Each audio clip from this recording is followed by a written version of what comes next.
बात रोहतक की करेंगे, जहां के लाखन माजरा में बास्केटबॉल खेलते समय हार्दिक नाम के खिलाड़ी की पोल गिरने से मौत हो गई। इसका एक वीडियो सामने आया है। इसमें खिलाड़ी बास्केटबॉल कोर्ट में प्रैक्टिस करता दिखाई दे रहा है। जैसे ही वो दौड़कर बास्केटबॉल पोल पर लटकता है, वैसे ही पूरा पोल टूटकर उसकी छाती पर गिर जाता है। इस पोल का वजन करीब 750 किलोग्राम है। इसमें खिलाड़ी की मौके पर ही मौत हो जाती है। अस्पताल में ले जाने पर डॉक्टर भी खिलाड़ी को मृत घोषित कर देते हैं। इसकी सूचना पर पुलिस ने शव को कब्जे में लिया और जांच शुरू की। हार्दिक 10वीं कक्षा का छात्र था। छोटा भाई 7वीं में पढ़ता है। पिता संदीप एफसीआई में नौकरी करते हैं। इस समय मैं रोहतक के लखन माजरा गांव के उसी खेल मैदान में खड़ा हूं, जहां 16 वर्षीय बास्केटबॉल खिलाड़ी हार्दिक राठी ने हादसे के कारण अपनी जान गंवा दी। मैं आपको अपने पीछे दिखाना चाहूंगा, ये वही पोल है जिसकी वीडियो सोशल मीडिया पर वायरल हो रखी है। आज सुबह जब हार्दिक यहां पर अकेले प्रैक्टिस कर रहा था, डंक की प्रैक्टिस करते हुए वो पोल की तरफ छलांग मारता है, इस नेट को पकड़ता है और जैसे ही वो इस नेट को पकड़ता है तब जो ये पोल है उस पर गिर जाता है। उसकी छाती पर गिरने के कारण उसको गंभीर चोट आती है। उसको अस्पताल लेके जाया जाता है, पर वहां वो अपनी जान त्याग देता है। मैं आपको तस्वीरें दिखाना चाहूंगा, ये वही पोल है जिसके कारण हरियाणा ने, भारत ने अपना एक जो बास्केटबॉल का नेशनल लेवल का खिलाड़ी है वो खो दिया है। तस्वीरें मैं आपको दिखाना चाहूंगा कि कैसे जर्जर हालात इस पोल के हो रखे हैं। जंग के कारण सारा जो पोल है यहां से लोहा जो है खत्म होना शुरू हो चुका है, टूटना शुरू हो चुका है।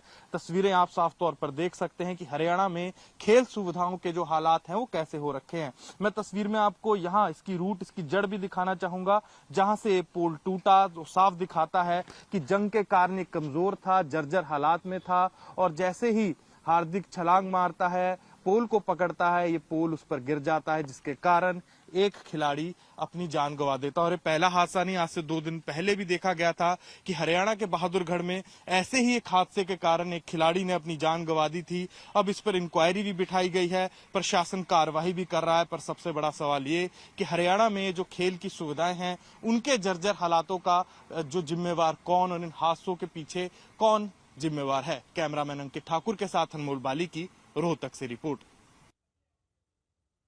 वहीं मृतक हार्दिक के भाई ये कह रहे हैं कि प्रशासन की लापरवाही ने उनके भाई की जान ले ली, जबकि हार्दिक के दादा कह रहे हैं कि हार्दिक ने देश के लिए बास्केटबॉल खेलने का प्रण लिया था, इसीलिए ज्यादा मेहनत कर रहा था। स्पोर्ट्स डिपार्टमेंट की तरफ से ये कोई 11 लाख रुपए बता रहे हैं कि आज से 2 साल पहले एमपी कोटे से सैंक्शन हुए थे और 2 महीने पहले इसका टेंडर हुआ था, लेकिन 2 महीने हो गए टेंडर को, तब से लेकर अब तक इसकी कोई कार्रवाई नहीं है। और बहुत इंटरेस्टेड था और उसका सपना था कि मैं देश की टीम का कैप्टन बनूं। अब वो इस 17 साल की उम्र में नेशनल खिलाड़ी हो गया था। अब नेशनल जाना था, स्टेट में उसका हो गया था, अब उसको नेशनल खेलने जाना था, लेकिन बाई चांस ये हादसा हो गया। वो तो खाना खा के आया था, प्रैक्टिस करके खाना खाया, खाना खा के दूसरी बार फिर प्रैक्टिस करने, क्योंकि नेशनल गेम खेलना था उसने। अब इस हादसे पर जबरदस्त राजनीति हो रही है। हरियाणा सरकार हादसे पर दुख व्यक्त कर रही है, जबकि कांग्रेस आरोप लगा रही है कि बीजेपी सरकार में स्टेडियम का रखरखाव न के बराबर है, जिसका खामियाजा हरियाणा के युवा भुगत रहे। देखिए, मेरी अभी ये विषय जानकारी में नहीं, आपने बताया है, एक बार उसकी पूरी जानकारी लेकर के उसको हाँ उसकी पूरी जानकारी। पोल गिरने से डेथ हुई है और प्राइवेट तो स्टेडियम कहा जा रहा है, तो कोई ऐसी इंक्वायरी की जाएगी कि किसकी जिम्मेवारी? अभी मैंने कहा है ना, अभी मैं उसकी जानकारी लूंगा पूरी। 11 साल से उन खेल स्टेडियम की इतनी बेकदरी, क्योंकि ऐसा लगता है इस सरकार को ये देख के खुशी नहीं कि हरियाणा के नौजवान खेलों में आगे बढ़ें। 11 साल से उन खेल स्टेडियम की ऐसी बेकदरी हो रही है। आज किसी भी आप ग्रामीण खेल स्टेडियम में देखें, और ये सबूत है, जाता है खुद तो सरकार की बेरुखी इतनी कि उन खेल स्टेडियम का रखरखाव भी, नया खेल स्टेडियम नहीं बनाया एक भी 11 साल में।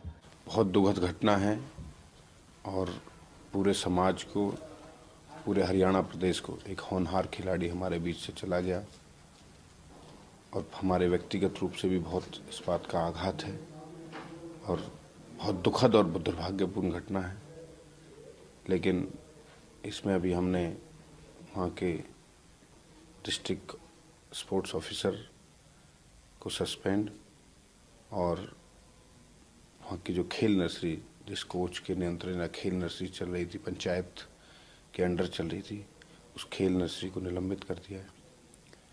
और आगे उच्च स्तरीय जांच करा के इसमें जो भी कार्रवाई होगी वो कड़ी से कड़ी कार्रवाई होगी कि आने वाले भविष्य में कोई ऐसी दुर्घटना ना घटे जिससे कोई हमारा होनहार खिलाड़ी जाए दुनिया से। दुखद समाचार है, एक नेशनल खिलाड़ी और एक बेचारा युवा खिलाड़ी जिसकी उम्र केवल 15 साल की थी भादरगढ़ में, सिर्फ इसकी वजह से। जबकि मैं बार बार ये कह रहा हूँ कि जितने स्टेडियम बने हैं ये युवा शक्ति के लिए बनाए थे, ताकि युवा शक्ति के आगे बढ़े, खेल में आगे बढ़े।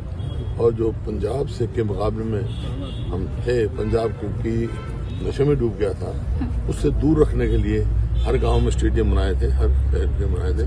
उनका रख रखाव नहीं हो रहा, बार बार कह रहा हूँ, और ये सरकार की जिम्मेवारी है।